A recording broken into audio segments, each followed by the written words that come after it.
Jenis-jenis pekerjaan yang ada di Hong Kong. Simak video sampai selesai, jangan sampai ketinggalan info ya. Halo teman-teman semua, kali ini video aku akan bercerita tentang jenis-jenis pekerjaan di Hong Kong. Yang pertama, jenis-jenis pekerjaan di Hong Kong itu biasanya adalah yang pertama merawat bayi baru lahir, atau mungkin bayi yang sudah besar. Contohnya adalah anak-anak, misalnya usia 2 tahun, 3 tahun, 4 tahun, 5 tahun, dan seterusnya. Bahkan juga remaja juga ada. Terus job yang selanjutnya adalah job menjaga orang tua. Jadi kayak menjaga orang jompo atau yang disebut bahasa kantonisnya loyanka. Terus job yang ketiga adalah biasanya adalah menjaga hewan. Jadi untuk kalian yang suka hewan, Hong Kong juga menjanjikan untuk sebuah pekerjaan yang menjaga hewan. Contoh hewan yang biasa dijaga di Hong Kong itu mulai dari kura-kura, kucing, anjing, ular. Ada juga kemarin menjaga kepiting. Untuk job Hong Kong sendiri biasanya ditekuni oleh seorang TKW dan juga TKL. Sekarang sudah mulai masuk TKL Indonesia. Apakah persyaratannya sama? Iya, persyaratannya juga sama dan proses-prosesnya juga sama dan gajinya itu juga sama. Kalau lebih itu adalah karena kebaikan hati dari si majikan kayak gitu ya. Terus di sini aku mau cerita jobnya itu apa saja sih di Hong Kong. Yang pertama adalah mulai dari merawat bayi.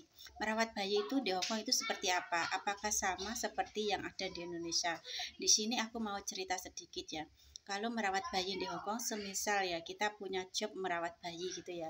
Jadi merawat bayi itu mulai dari pusarnya itu belum kering kayak gitu ya. Jadi benar-benar bayi merah yang masih keluar dari perut dan hanya berusia 2 hari itu sudah dirawat oleh pembantunya. Aku dulu seperti itu ya. Jadi bos aku itu juga tidak menyewa seorang suster tapi dirawat sendiri, dan itu step-stepnya adalah sesuai yang dianjurkan oleh seperti step-step kesehatan kayak gitu ya. Jadi membersihkan tali pusarnya itu menggunakan alkohol dan membersihkannya itu setiap hari, jadi tidak sampai terjadi infeksi kayak gitu ya. Terus selain itu perawatan bayi itu juga macam-macam, tidak hanya kita itu harus tegel gitu ya, bahasa Indonesianya itu harus tegel dalam menggendong bayi yang baru lahir, karena bayi itu benar-benar bayi yang baru lahir, dan aku waktu ke Hongkong itu pertama kali belum pernah melahirkan. Jadi itu benar-benar pengalaman yang spesial untuk aku waktu bekerja di Hongkong. Aku mau cerita sedikit waktu aku merawat bayi dulu ya, karena job aku dulu itu juga pernah merawat bayi. Jadi bayi itu waktu 2 hari, usia 2 hari dari rumah sakit itu terus langsung dibawa pulang, dan aku terus langsung membantu dia merawat bayi itu. Contohnya di rumah itu aku juga memandikan dia, juga memberi dia itu susu botol, dan juga membantu mengganti dia pampasnya adik bayi kayak gitu ya. Yang dulu waktu aku merawat bayi itu baru lahir, itu enaknya itu bayi baru lahir itu ya, pagi dia bangun minum susu, habis itu dia kenyang tidur lagi. Terus jam 9 itu waktunya minum susu, dia minum susu lagi. Setelah minum susu dia bakal tidur lagi. Enaknya itu di situ ya. Terus yang kedua, setelah dia itu usia lebih besar lagi, misalnya menginjak 2 bulan 3 bulan, itu minum susunya lebih banyak dan dia semakin berkurang jam tidurnya. Semisal sehari itu dia bisa tidur 6 kali dalam waktu ya, misalnya itu jam 8 tidur, jam 10 tidur, kadang jam 12 sudah tidur lagi. Itu tidak tentu, bisa dalam sehari itu bisa sampai 6 sampai 8 kali jam tidur dia ya. Tapi setelah dia menginjak dewasa, menginjak bertambah bulan usianya, itu bisa berkurang. Contohnya jam tidurnya itu dalam sehari itu hanya 4 kali, 3 kali. Terus semakin dia besar, misalnya itu adalah 4 sampai 6 bulan, itu biasanya dalam sehari itu tidur hanya dalam 3 jam. Bukan 3 jam, 3 kali waktu kayak dia. Contohnya itu setelah dia bangun pagi, dia jam 12 baru tidur. Terus sore itu dia tidur lagi sebentar. Terus malam dia tidur lagi sampai malam, sampai terkadang bangun, terkadang tidak ya. Kalau 6 bulan itu biasanya terkadang bangun, terkadang enggak, tergantung kondisi si bayinya. Sebelum tidur dikasih makan kenyang, maka dia malam tidak akan bangun. Itu juga ada tekniknya ya. Aku belajar banyak dalam merawat bayi pada majikan waktu aku menjaga bayi kayak gitu.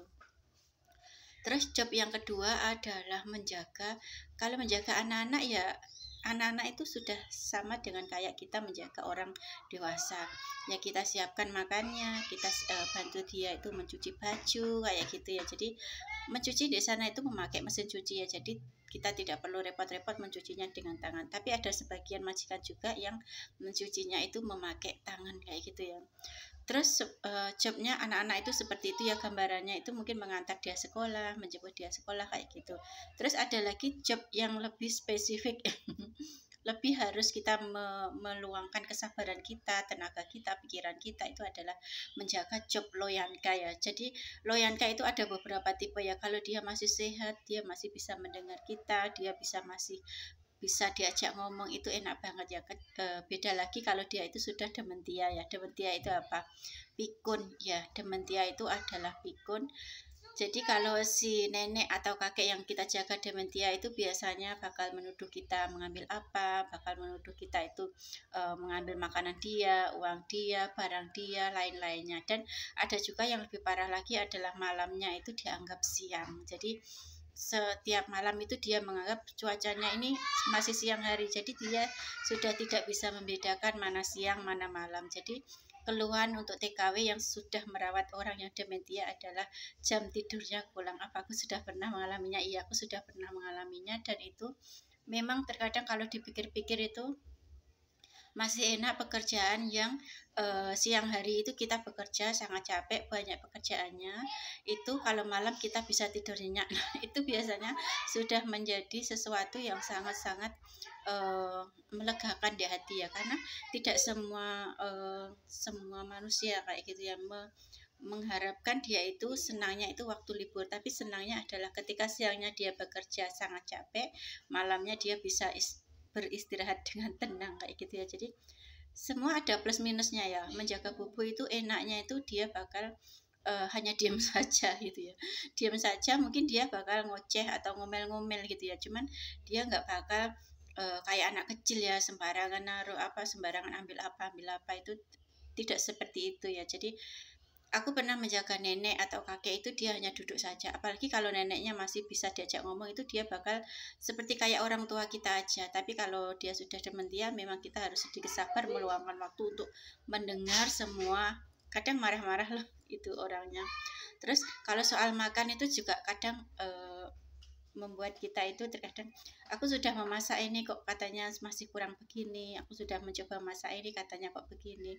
Terus ada juga tipe yang majikan itu kalau nenek kakek itu biasanya pelit, tapi kita kembalikan lagi ya, kita ke sana itu sebenarnya ya sebuah ujian juga, sebuah tantangan. Kalau kita itu ikut orang itu pasti ada suka dukanya. Jadi suka dukanya menjaga nenek atau kakek itu seperti itu. Kalau sehat ya alhamdulillah, kalau dia sudah pikun itu ya itu sebuah tantangan tersendiri kayak gitu ya. Terus job lainnya adalah menjaga hewan. Kalau menjaga hewan itu ya anjing, kucing itu kita harus, kalau anjing kita ngajak dia jalan-jalan untuk beraknya itu di luar rumah kayak